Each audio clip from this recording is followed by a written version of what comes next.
And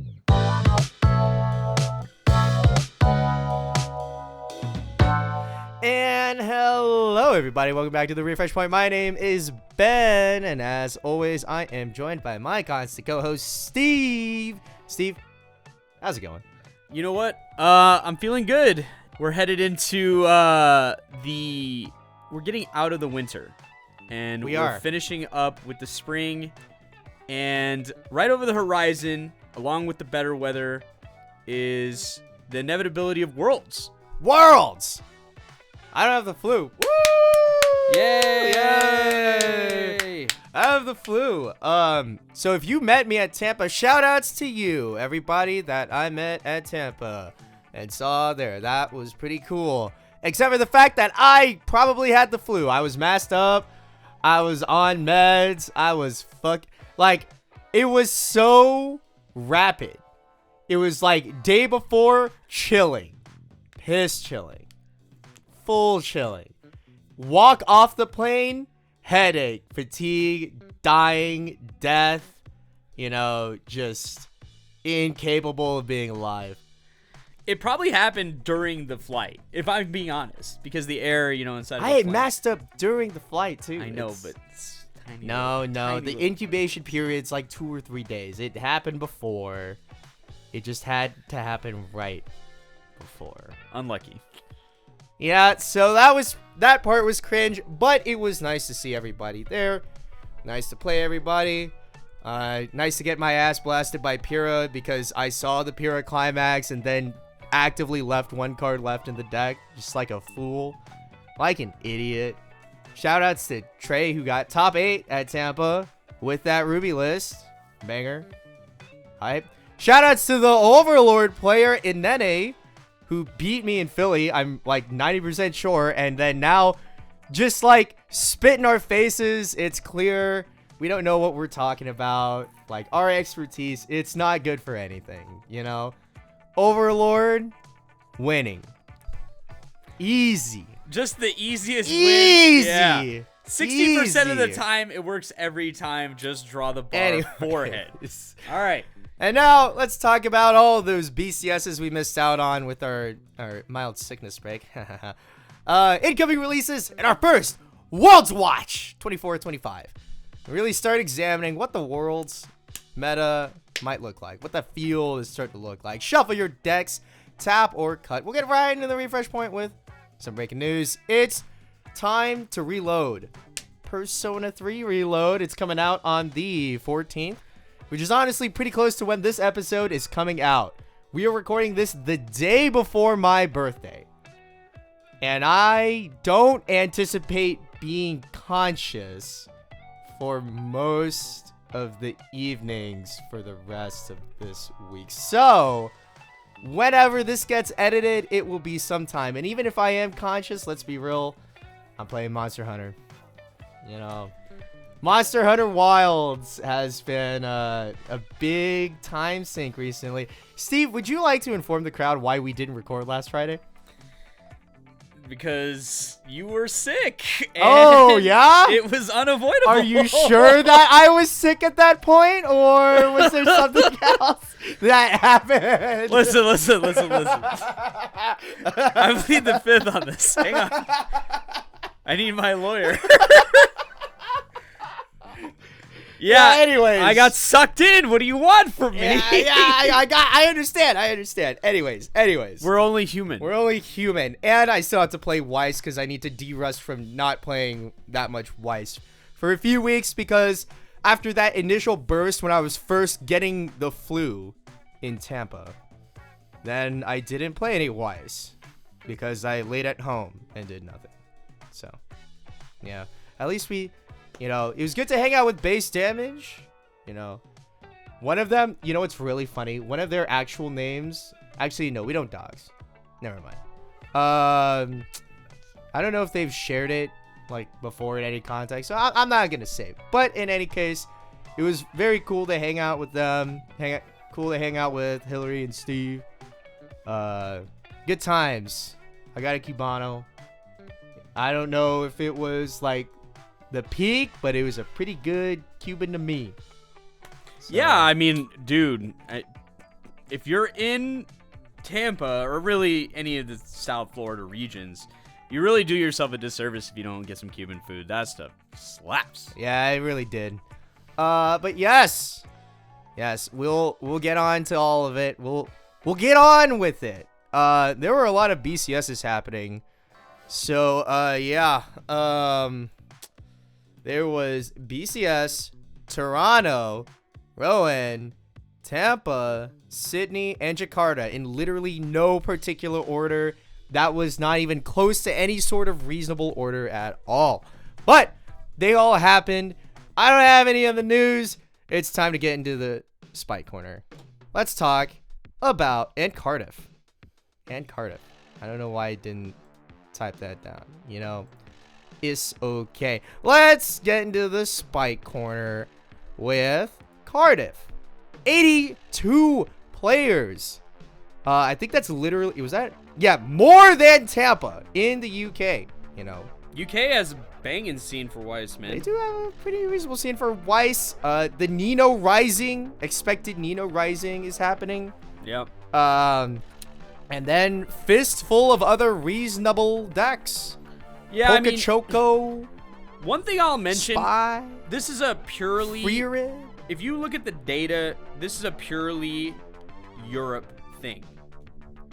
Nah, they got slime players. Europe, there's no way. Europe really digs Spy.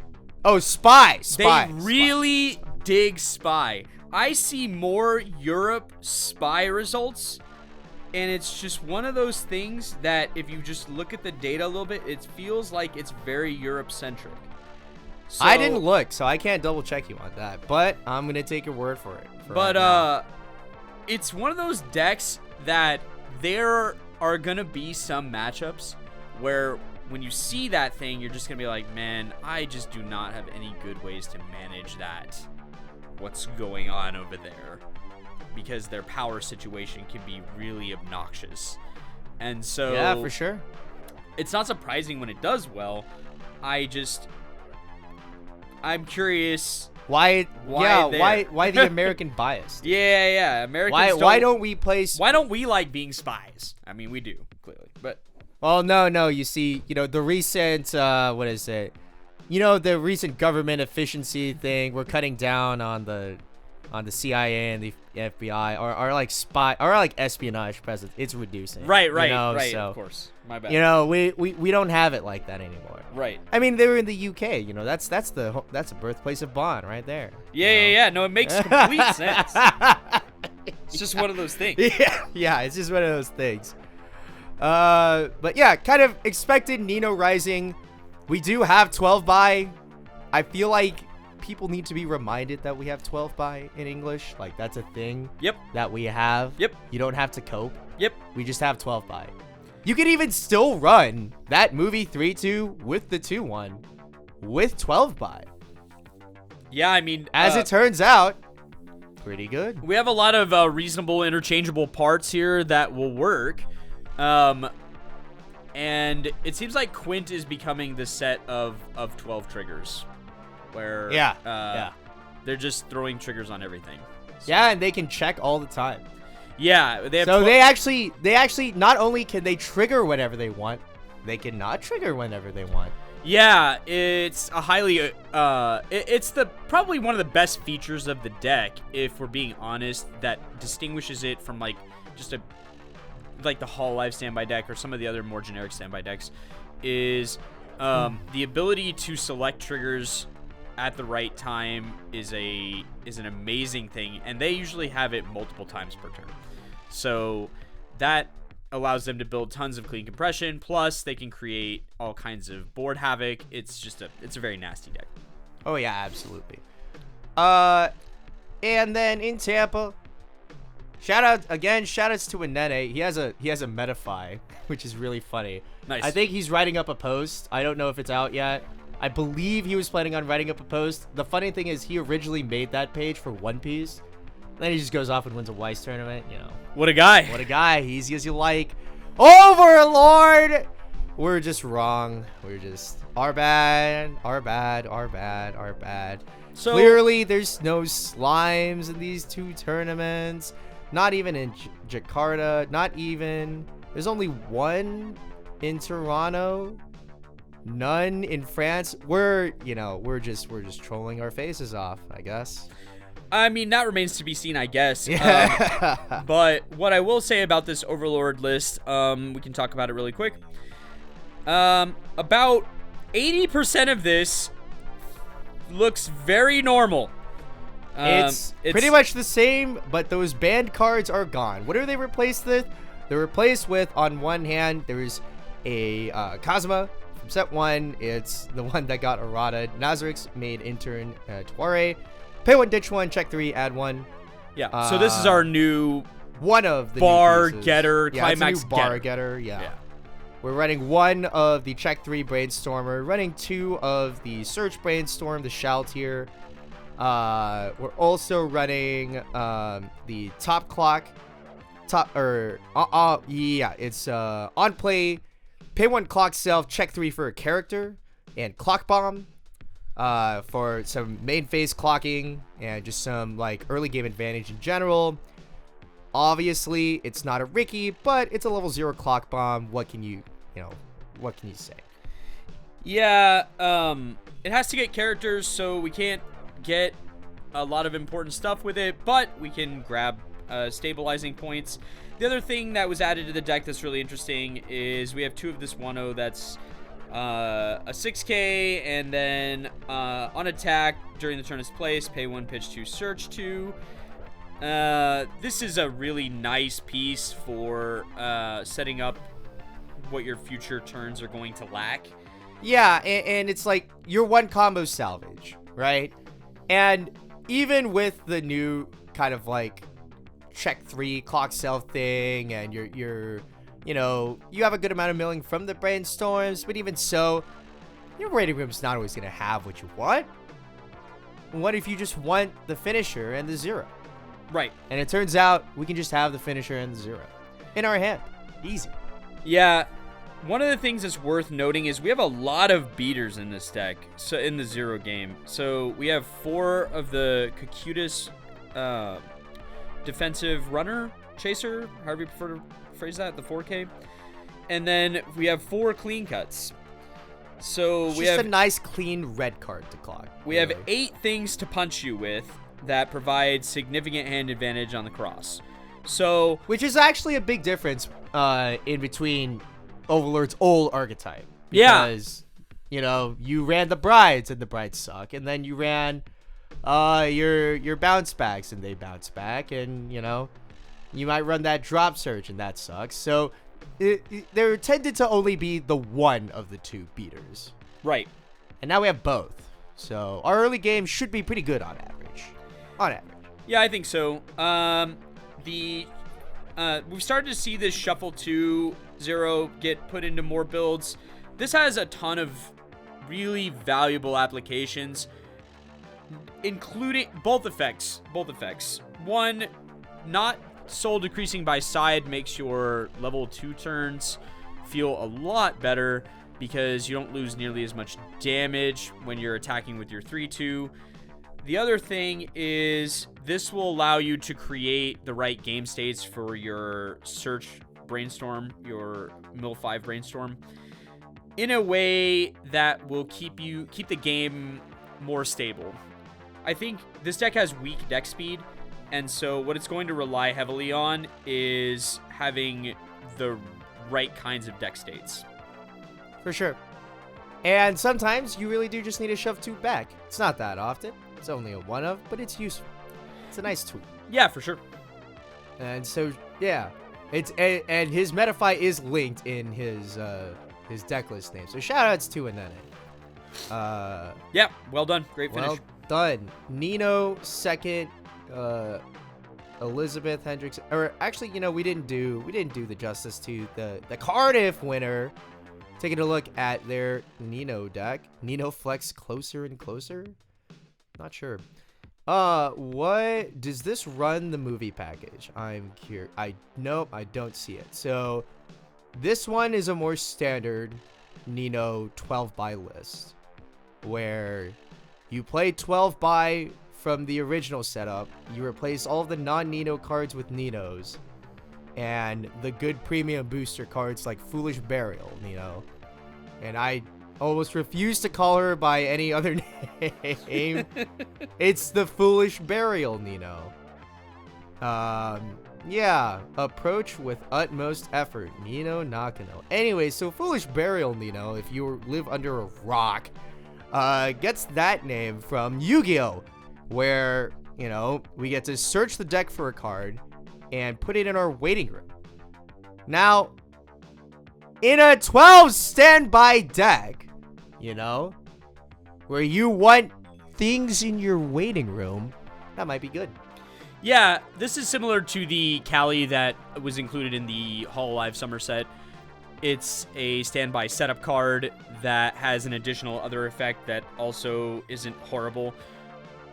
Probably not as good as Cali just straight up, but being able to just flat send cards to the waiting room will never ever backfire and makes your whole standby package a lot more consistent and robust.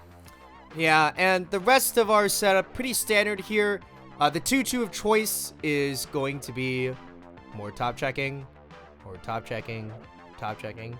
instead of the 2-2 combo. Bigger defensively as well, right? And honestly, I kind of like that into the current meta. At this point, there's going to be enough things that beat a 7k or even an 8k on the crackback, making you hand-on core for no reason. You slam down this Takoyaki faction Nino Nakano. You say, hey, you beat 11k? No? Great. Sick. Yeah.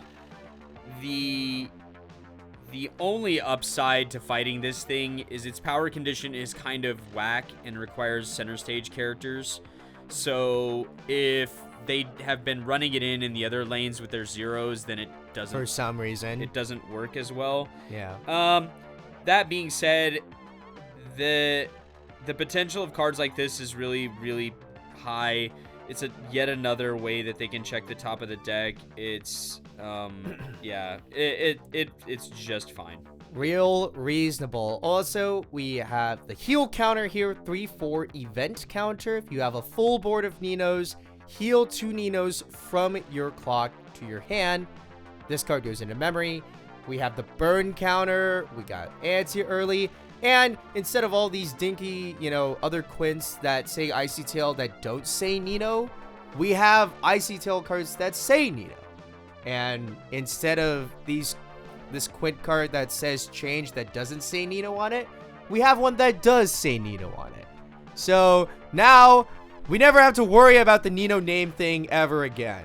We have Ninos everywhere, all of the time, except for when we want to kick something into stock with the one Yotsuba.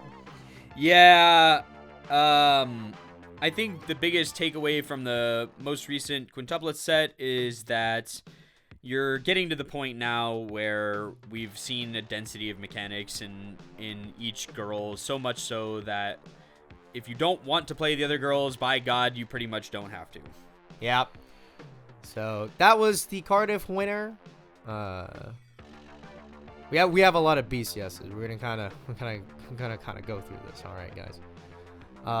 And so in Sydney, another Nino, and of interesting note, Elizabeth Meliodas Escanor. You know, not playing into the what is it? The Hendrickson for once. This is Is this post ban list as well? Tampa was post ban list, right? Yeah. So yeah, this is the old deck. So this is the old deck. Literally nearly unchanged from its original build. This is almost identical, missing of course the parts that are restricted. Yep. But we don't have a Fumio. This has the duel. This has the. And we actually don't. We don't have Fumio or stock swap. Nope. Don't need it. We're dealing 1 damage a bunch of times. We're just Escanor. And as it turns out, apparently Slime is dead. So yeah, you know, there couldn't possibly be good Slime builds that would stop that. Not the 2 that are in this top 8. I'm curious if he managed to dodge both of them. That would be crazy. That'd be pretty cool. Yotsuba also in third. Dude, all the Quints are rising. It's gonna be a really Quint heavy summer. I get this. I get the feeling, man. I get the feeling. He's playing a one of the I think this is the Icy Tail finisher. He's playing, I think, yeah, that's a one of the Icy Tail finisher. So because you can send the Icy Tail finisher to memory for your memory conditions, right? There's like cards that'll do that for free or like for cheap cost. So you like send your Icy Tail finisher into memory and the combo plays it out from memory. Yeah, he's running 3 of that. Yeah, because it goes into memory really easily. But then he plays one of the actual climax. Right. And then, so... Maybe. So, yeah. You know, if you spend out everything on your burn 2s and then you live, but then you have, like, barely enough resource to, like, get to this climax and just be like, oh, wow! Look at that! It's a full board! That Icy Tails! It's really funny. Or if you see like a really like weird compressed deck, I guess. Yeah, I'm not sure. Because Quints famously does not have stock swap, so that's a good thing. Yeah, so that makes Icy Tail more attractive to them in general. Yeah. There are very few decks that have more memory mechanics than Yotsuba.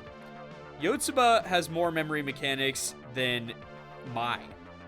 It's crazy. It's actually disturbing how much memory compression they can build.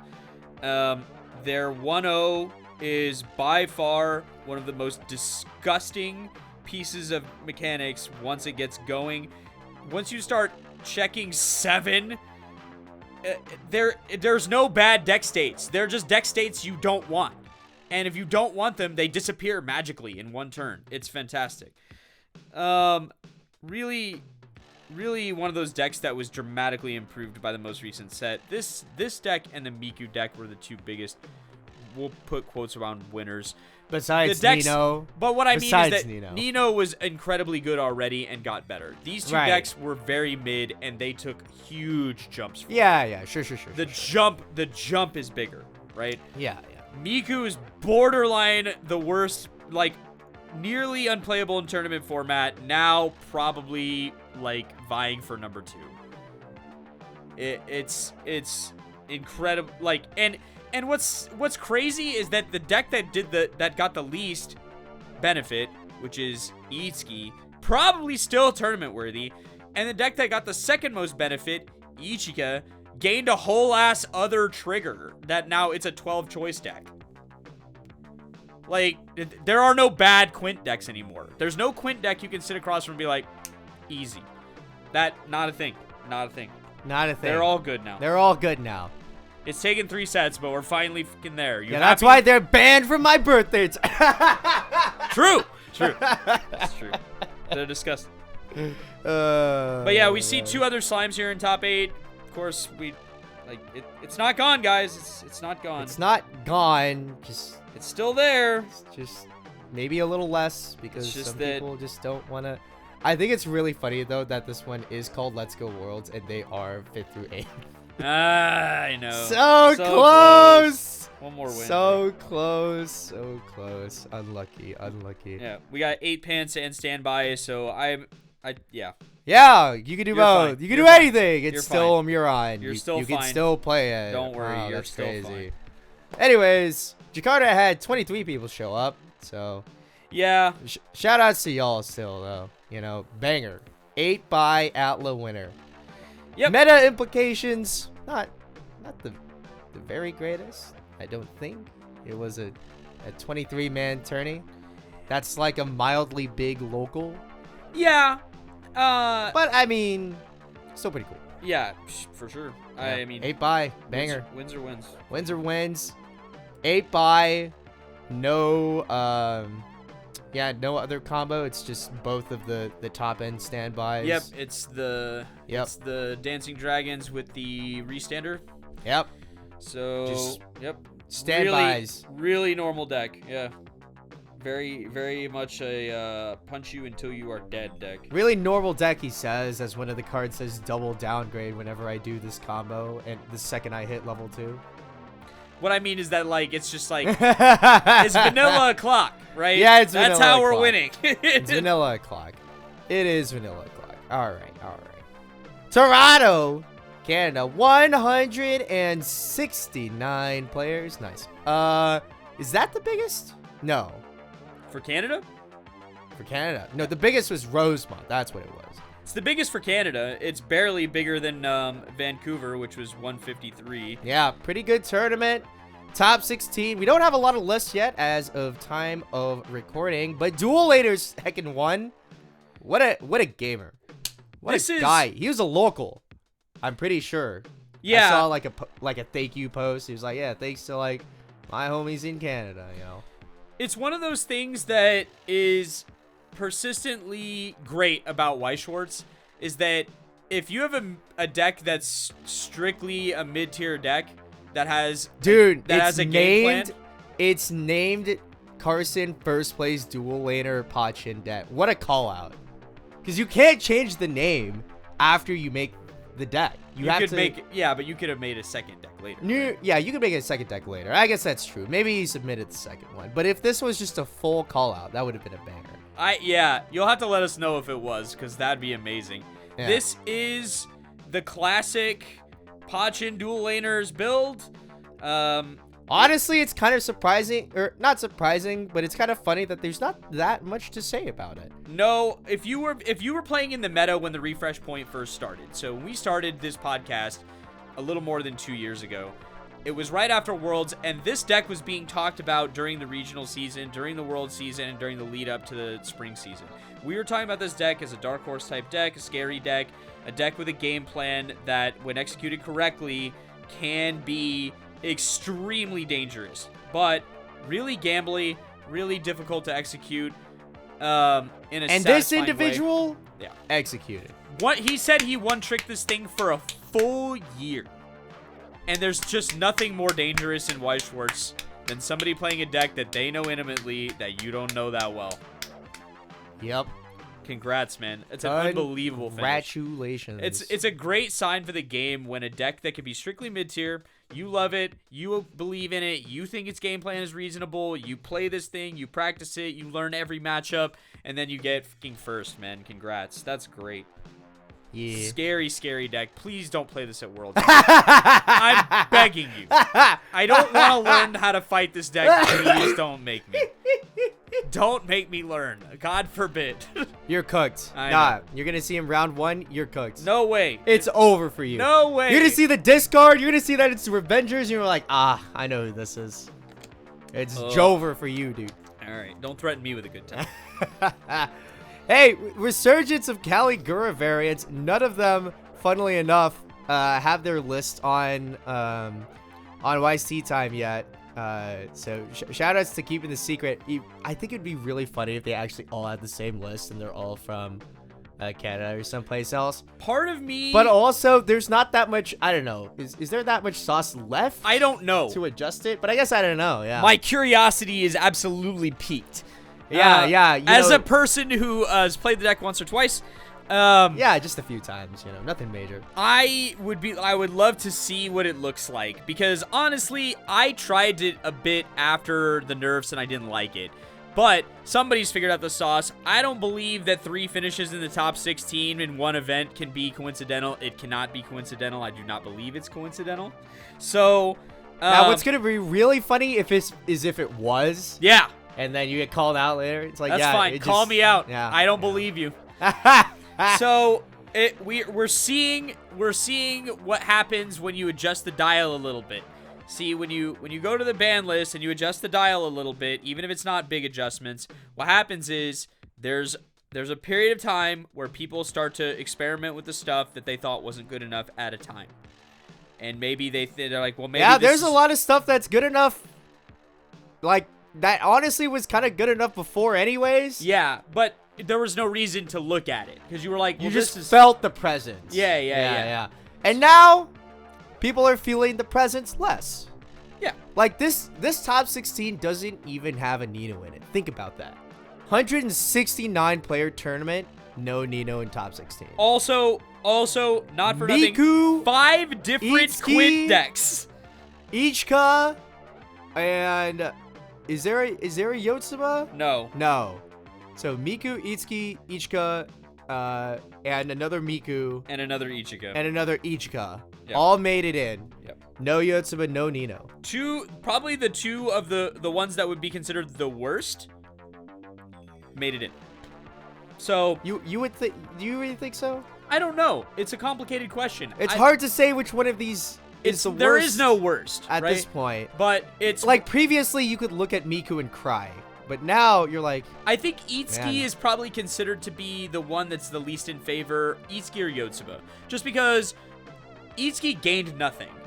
So gaining nothing is pretty rough from an entire set. Right. And maybe not exactly nothing, but we'll call it very little. In comparison, especially in comparison. And then Yotsuba kind of got upgrades, but also it has the least reasonable game plan. It's so stock expensive. It requires a lot of psychopathic behavior to pilot, where you're gonna have to top stock a lot with very little assurance. Yeah. So, yeah. Good luck with that. Good luck with that. Rowan, Bocchi Del Rock. I think that's a first win. Probably. Pretty sure that's the first win for Bocchi. Door bar. Pretty straightforward. No shenaniganery. It's a classic deck. It pilots well. Its floor is so high. It's just, I don't understand why this deck doesn't do better. But it may be a participation thing. It's because Andrew killed Bill in Houston. Steve. Not just amongst the people I know, but in general, very, very good deck. I like a lot of what Bocchi the Rock brings to the table. Yeah, absolutely. So, very reasonable, very straightforward looking list. We got a triple climax deck going to Worlds. Here we go. Kai, Baiken, Ramlethal. Guilty Gear Strive persists with building the most psycho decks imaginable. Decks you would never consider in any other set, because all of their mechanics are spread so widely amongst the colors. You just gotta figure it out, man. They have no choice. You gotta figure out something, man. Yeah. And this is technically something. It's a great build. I like it. What does the Baiken standby give us here? I don't know. People like running Baiken standby, though. I love the Potemkin 4K. Just slam that right in there. The thing is that 4K is kind of obnoxious. You don't gotta sell me on 4K. Yeah, no, true. You don't gotta sell me on 4K. I just think it's funny that all of the other green, plusers suck so much that we're running 4 of this and only 1 of the Milia, runner. Yeah, I don't like Milia. I think she's kind of garbage. But, yeah. But that's okay. Not a big deal. We got the Zato Bouncer, and then we're running the Restand event. I feel like this is kind of like a hodgepodge-ish deck. We got a TD-10, 3 of. That's on Climax play. This card gets power. Big. Do we just not... Nothing? Maybe. Nothing else goes in this slot whatsoever. It is cross turn power that's worth mentioning. Oh, is it? It is, and also okay. And also that's not bad. We gotta beat Nino with something. We gotta get over. we have the Ram 1-0s. They also if you give this thing 1,000 power off of the Ramlethal Brainstorm, it's actually obnoxiously huge. Yeah, that's true. It is a 4/5 base. Yep, it's gonna be 8K. And then you get 500 times characters you have. Yep. So that is 2,500. Yep. And so that's gonna be a cross turn 7K. Yep. 8K on turn, 9K with the Brainstormer. Yep. I guess. I suppose. We could get a 9K, and we have the Anji. We could act for 10K. Screw it. That's true. And we have the Megalomania. Pay 4, pitch 1, spend some some heat, some meter, and bounce all of their center stage characters to their hand. Which I think is actually really sick. Into Nino right now, if you looked at an Eno player that's playing the movie package, they have 2 of those and a third guy out, you're like, hey, bounce that. Yeah. That'd be piss annoying, dude. Yeah, if you're not running this card and you're playing Guilty Gear, I'm afraid you're doing it wrong. You gotta run this. You gotta run. Whatever your unique mechanics are, you gotta run this thing, man. It's funny. Too good. And Testament. Like, if you're not running Testament The Testament? Oh, man, dude. I love Testament. I'm aware. Main phase damage will never, ever be overrated. It drives all of the decision-making for the turn. It's fantastic. You know what I love? I love that somebody got an Ari Ferretta in this season into top 8 before Riaz did. That's incredibly funny. And I know it's because he played other decks. It's very funny to me. Yeah, what's funny about that... It's a stock soul, 2-soul bar deck, too. Holy... Give me this. Give me this list right now. Actually is Data Live deck. What? Who are you? Play. Have 2 or more. Mill the top 4. Just do it. And then...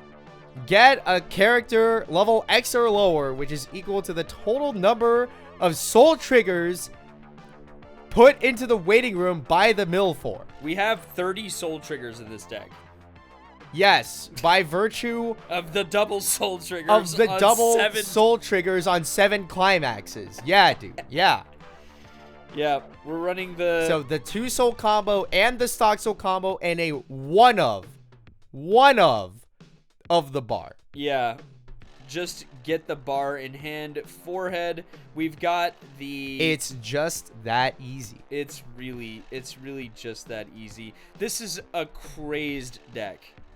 There is a lot going on here. This is a deck of all time, dude.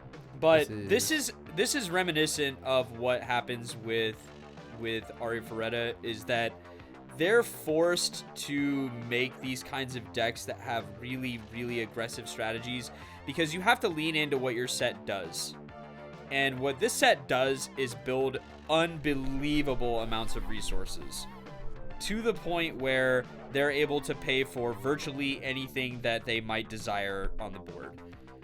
Yeah, fair enough. So you'll always see this UA where they can spam it using a variety of like salvage mechanics where they can play over it, put it in the waiting room, helmet See, it, here's play the over thing, it. though. You know, here's the thing, though.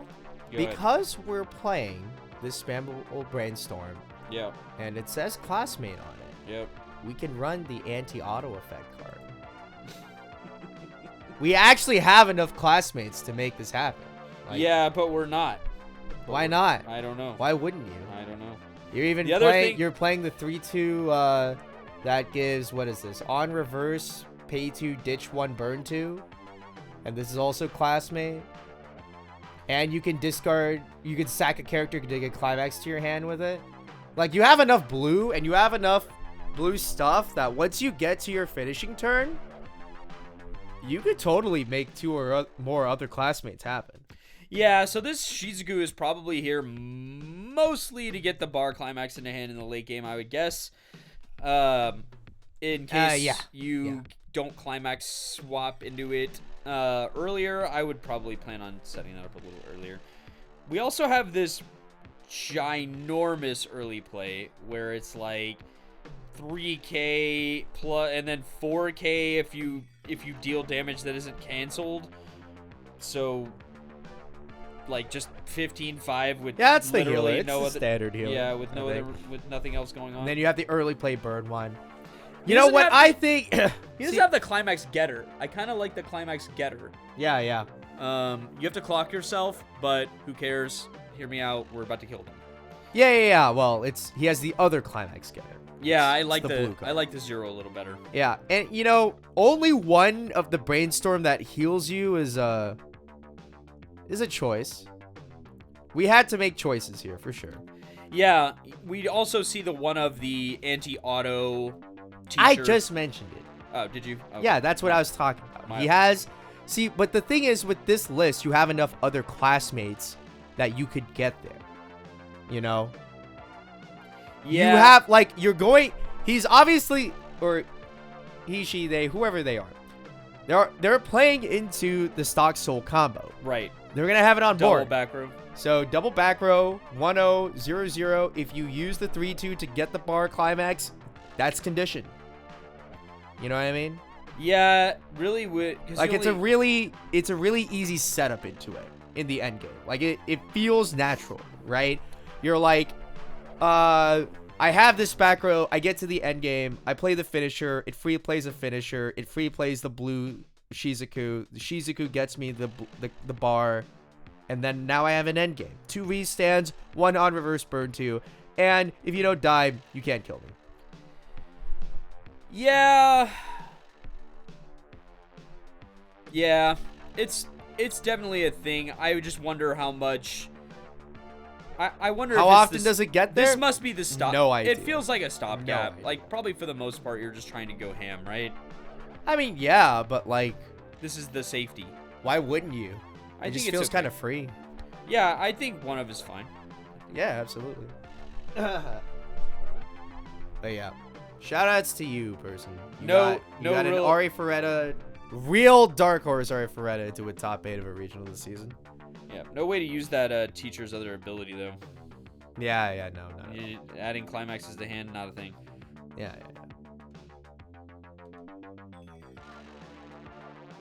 That's what that teacher does?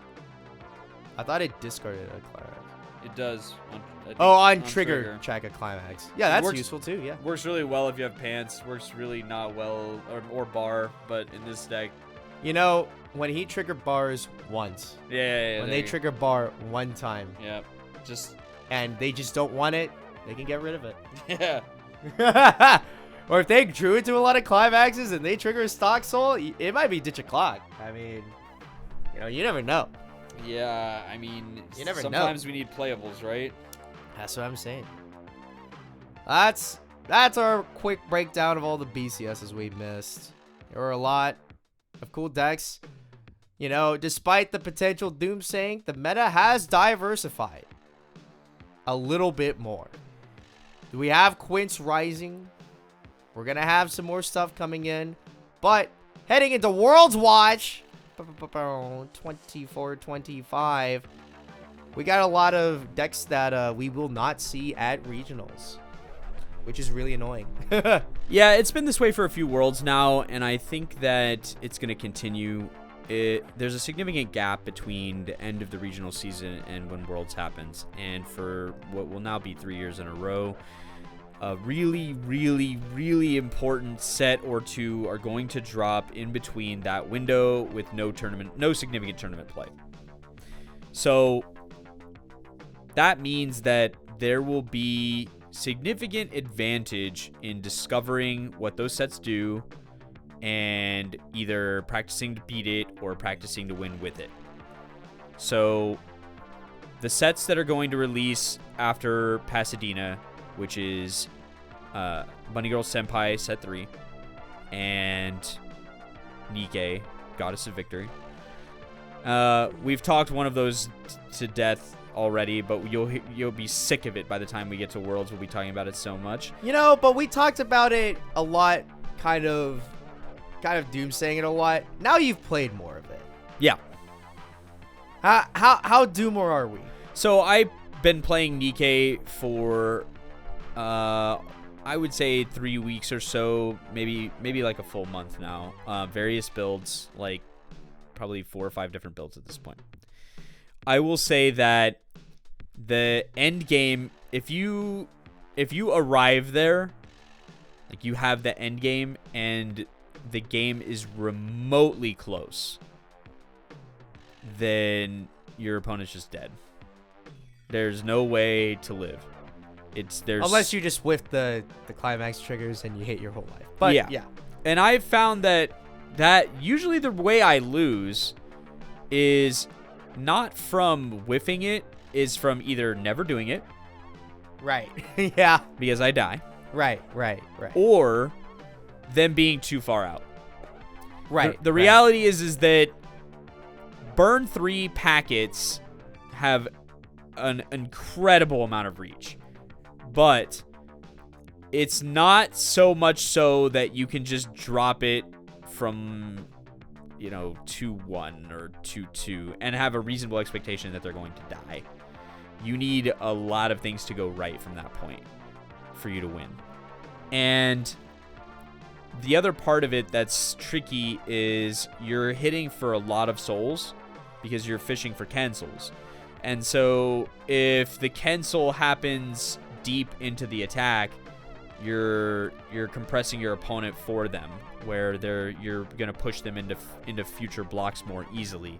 So if you're vanilla for 5 or 6 or whatever, gets blocked on 5 or 6, then the chance of future damage is a lot worse. So it's extremely explosive. That part we were never concerned about. We always knew it. That was always going to be a thing. The biggest struggle will be figuring out how to get there, because a lot of the deck is sacrificed in the name of setting this thing up. You aren't going to have enough stock probably to be able to pay for all this stuff vanilla.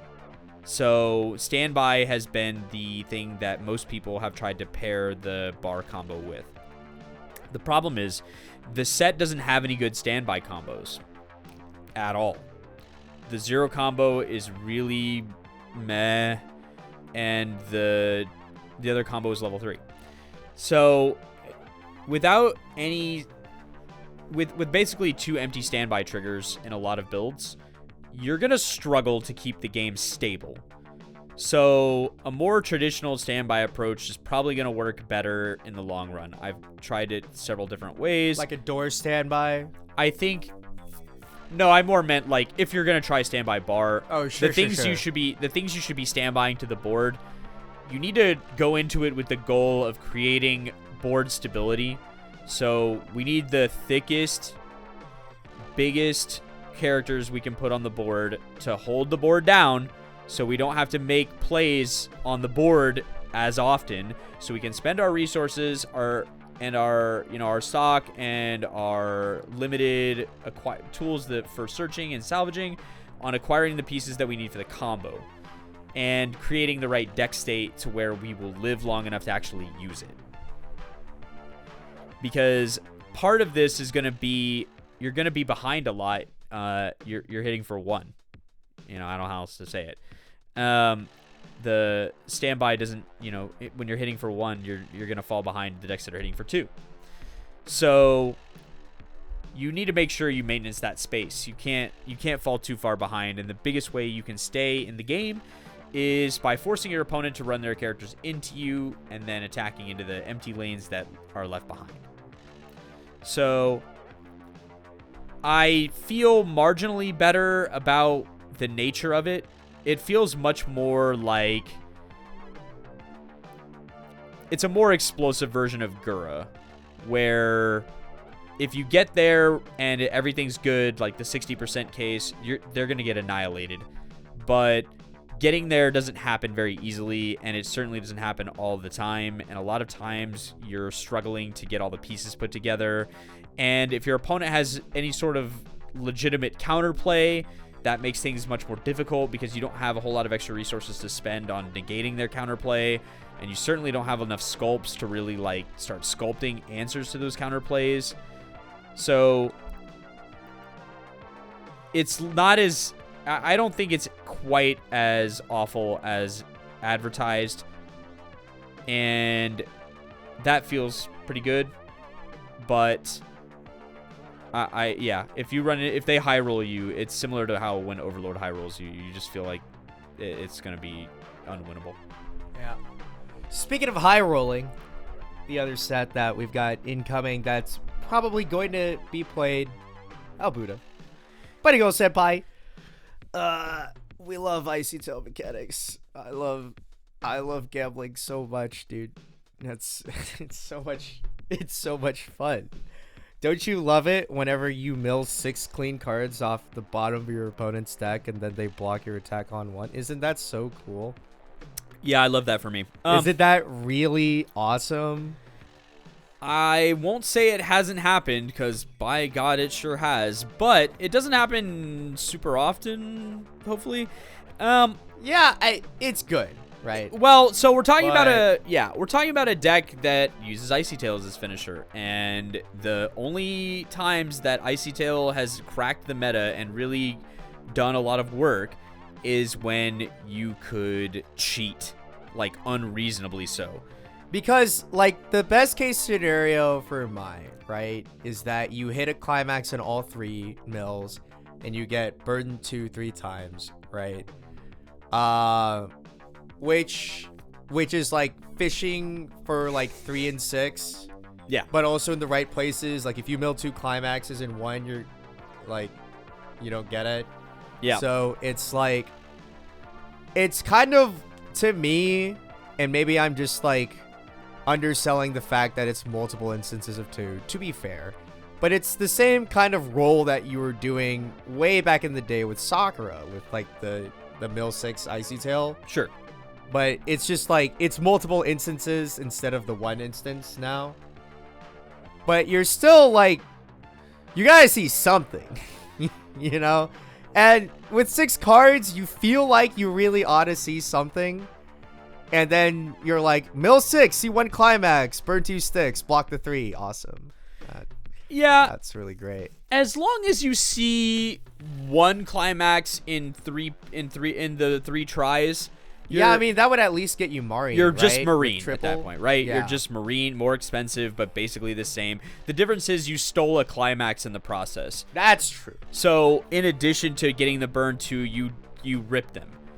And you're also just going to be better in compressed deck states. So if you're 3 and your opponent's not 3 but close to 3, then your chances of winning the game in those game states feel better. And probably are better. Because every time you mill a climax, you rip the block. Every time they block a burn, you ripped a second block. So when if my hits and then they block, that's basically a burn 2 that they had to block twice. So that can be really detrimental to your ability to block down the entire combo.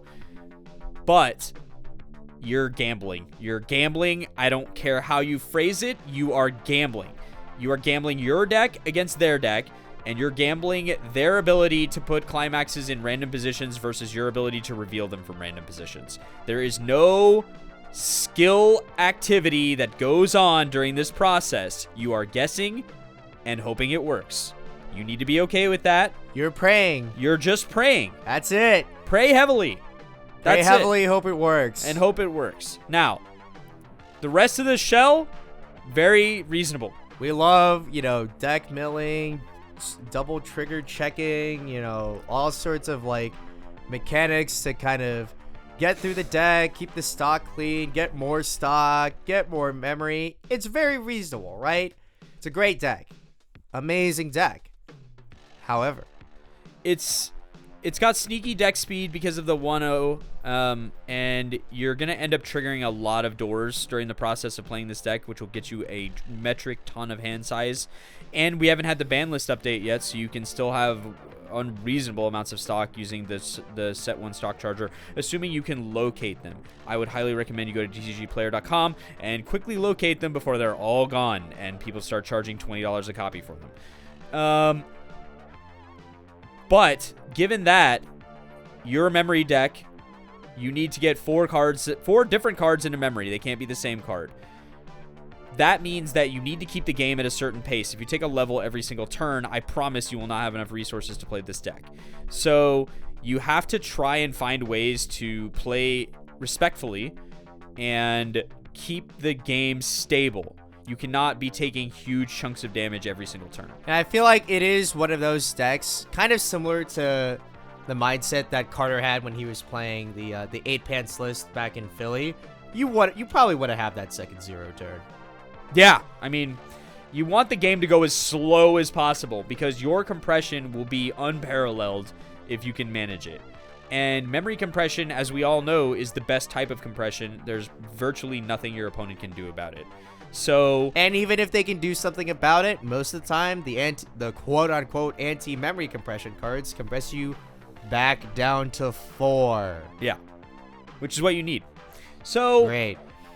You also have the benefit. I'm glad I did this. Yeah, you also have the benefit of pay 2 from an event to refresh yourself if you have 6 or more doors in the waiting room, which can lead to very, very good deck states repeatedly, especially after compressing a bunch of random cards. So yeah, super reasonable deck. Your finisher is gambling. There's no other way to phrase it. Don't let anyone tell you different. There's a second deck that will come out of this set, the Kaide 8-choice deck. Reasonable, but I can't help but think of it as just a slightly better P3 deck. That it has the exact same game plan. How many P3s do we see at Worlds, Steve? At least one. Somebody is Atlas's strongest soldier. Somebody is. Wow. It's not you? It's not me. Wow. No, I could never. Wow. P3 After all the time you put into Persona? P3 is my least favorite of the modern Persona games. Okay. If they make a P4 remake, I'm cooked. That's all there is to it. All right, so I'll looking play at that the deck field, until Judgment Day. let's look at the field. There are approximately 60 players, 70 players-ish. Yeah. And actually more, right? Because there were more regionals this year. So let's call it at like 80, 90-ish. Between 70 and 80, I would guess. Yeah. 10 Bunny Girl players? I don't know. I think It's such a popular set. Some people might get gun shy with only a month of practice, like with the actual cards. 10 Nikkei players. I would say 10 Nino players for sure. I would say 15. Yeah, Maybe. I would say 15 Quints. 15 Quints. I can see that. Yeah. Maybe if you say Quints, I could unironically see 20 Quints. Yeah, maybe. There's a lot of okay, but it's like what do the slime players that qualified do, right? Because if we look at everybody, we can do a quick look. So that's like there's Slime, Aikashi, Itsuki, Riaz, Slime, Spy, the Olive Garden guy, Himeno Aki, Slime, Overlord. There's a few Overlord players. Yep. Slime, Hololive, SDS, Overlord, Hololive, Slime, Guilty or Slime, Spy, Kaguya, OSK, Slime, CSM, Fearin, Slime, Seven Deadly, Strive, Kaguya, thanks Singapore, SDS, Shana, Hololive, Overlord, Nino, Hololive, Slime, Hololive, thanks Chile, Slime, SDS, Slime, Hololive, oh my god, I've said Slime so many times, Slime, Hololive, SDS, and then the post bands, we've got the Nino, Hololive, Spy, Overlord, Nino, SDS, Yotsuba, Atla, Nino, Adventure Time, thanks Jakarta, thanks Indonesia, TRV, Hololive, Miku, right? Yeah. So Mostly we have like half of the qual field being slime players that are now TBD. You know what I mean? I think that It's like, where do these people go? they still there's gonna be at least we'll call it 5 slimes. There's no way. You don't think it's 10 at least? I don't know. Between 5 and I don't know. It's hard to say. Between 5 and 10, but I don't know. It's like, especially the standby build didn't change that much. no, You know? no, and the set's still good. Yeah. Like, if we learned anything during this regional season and from the previous ban list, all we learned is that these players are adaptable, and as long as they think that the Muron into their finishing shit will work, they will find a way to get there. And there's a bazillion level 1 combos that are all fringe reasonable. So I see no reason why it can't win. It can win. It's less consistent for sure, but it can still win. Yeah. The biggest thing will be figuring out there's like Bochi Nino's Strive. I don't know that I said that last one, but Yeah. yes. Yeah. So of the post bans, we had 3 Ninos out of 4. So clearly that's deck's going to plus a set release, a ban list plus a set release is going to cause a massive resurgence for that set. So yeah, there's going to be a shit ton of Quint players. There's just no other way to phrase it. I would say between Quint and Hololive, you're looking at half the field. That's just half the field. It reminds me of that Worlds where there was the 2 Canadian Ninos in finals. Yeah. When was that? That was like it was like right after a pandemic, I think, like 2022.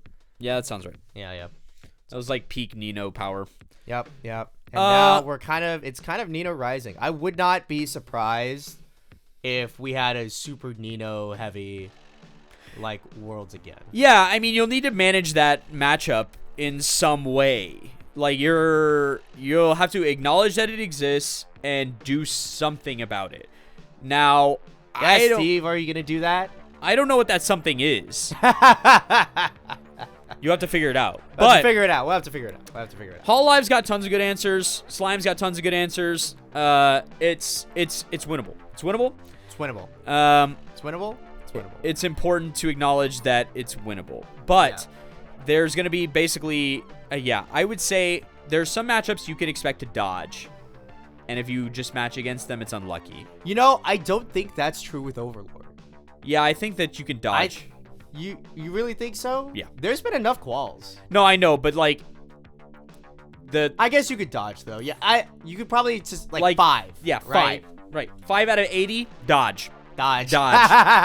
Don't fight them. And if you just don't fight them. And if you do, hope they don't draw the bar. That's all you got. I don't know what to say. When that deck high rolls, it high rolls like an absolute fiend. There's no deck that high rolls better than Overlord. Dude. So just don't fight them. Let somebody else fight them. Yeah. You won't be able to dodge. There's some sets that'll be too dense. You won't be able to dodge them. So if you're planning on dodging Nino, I don't think so. If you're planning on dodging Hololive, I don't think so. The Hololive's representation at every single regional is outsized. It will be outsized until Kingdom Come. So you should expect to face all flavors of Hololive. All flavors of Hololive. So do we think we could crack 30 Hololive players? I don't know, but I think at Worlds you see a handful of people playing with their heart for sure, where they want to play the set that they love, and they want to try and do well with it at Worlds, because Worlds is a smaller event. So you don't have to high roll as much. You just need to high roll some. So will there be people playing Guilty Gear Strive? Of course. Will there be people playing P3? Of course. These are like some of the more beloved franchises in the game. There's going to be people playing them because they love them, and that's how they want to approach the game. And there's nothing wrong with that. I think that's great. But in terms of planning, like thinking about the meta, I think there's probably 5 or 6 sets that are going to represent 90% of the meta, and if you know how to navigate those matchups, you should be in good shape. If you don't know how to navigate those matchups, it's going to suck.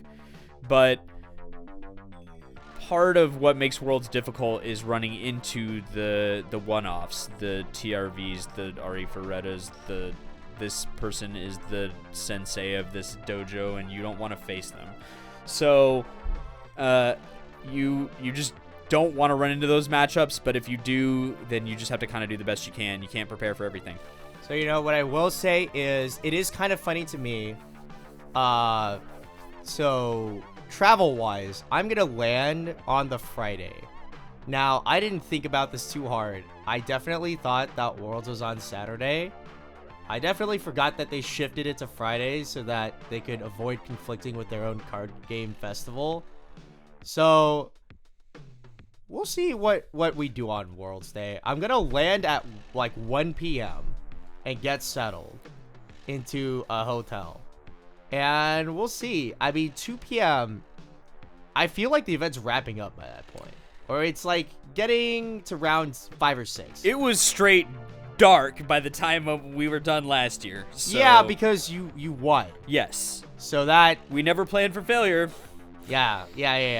What I'm saying is, I'm not sure what kind of content we're going to do. We're going to have a live stream on that day. It might be a little rough because I will have just landed. But we're going to have a fun Worlds live stream. We're going to get some lav mics. We'll do some fun interviews. It'll be a good time. It'll be a banger. I'm arriving on Wednesday. Yeah. So, I saw, and I was really sad, Zabuton is not going to be at Worlds. Yeah. So... no Weiss Schwarz. No international cultural exchange event this year. I'm heartbroken. But, you can go to a locals. Yeah, I may, because Ellie won't be arriving until the day after. Right, I'll have literally nothing to do on Wednesday. So, yeah, if you see me, then yeah, I'm here to fight. Let's go. Let's play some Weiss Schwarz. Let's Weiss Schwarz. Anyhow, that's our first edition of Worlds Watch 24-25. If you have it in ambitious, we're working on it. We're working on it. I swear we're working on it. I love not having the flu. True. True. Big, massive, incredible. Big times. We will report on ambitious decks next time. But until next time, that's our show for today. So tune in next time after your next deck count, and don't you forget to take the refresh point. I'm gonna go to my it's my birthday tomorrow, and we're gonna come out of that. We're gonna see how I have to be sober. I have work in the morning, but you know, after that on Friday, you know, this episode will come out at a time. Sometime. Whenever you listen to it, it'll be a banger.